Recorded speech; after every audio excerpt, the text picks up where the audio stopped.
Le Seigneur est tendresse et pitié, lent à la colère et plein d'amour. Psaume 102. L'enjeu est d'apprendre à lire les signes des temps. Chacun est confronté à maints événements.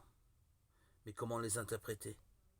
Jésus part de deux faits concrets qui ont amené ses contemporains à s'interroger certes, mais aussi à en tirer une conclusion erronée. Contre toute apparence, les victimes de l'effondrement de la tour de Siloé et des massacres perpétrés par Pilate n'étaient pas de plus grands pécheurs que leurs contemporains. Tous sont également perdus, comme le fils prodigue, Luc 15, 11, 32.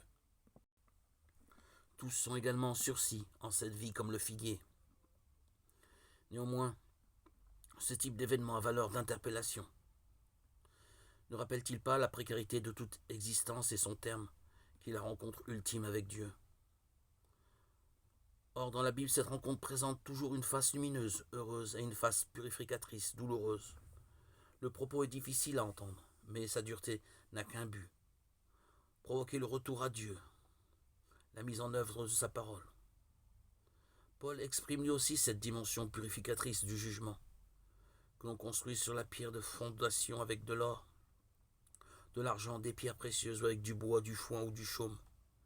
L'ouvrage de chacun sera mis en pleine lumière. En effet, le jour du jugement le manifestera. C'est le feu qui permettra d'apprécier la qualité de l'ouvrage de chacun. 1 Corinthiens 3, 12, 13. Loin de toute victimisation, ces textes nous remettent devant notre responsabilité, autant dire la réponse qui nous appartient, de donner à l'amour de Dieu. Il nous incite également à être attentifs à ces signes des temps qui nous remettent devant notre mortalité, l'urgence d'un choix posé, d'un ajustement à trouver à l'égard de Dieu.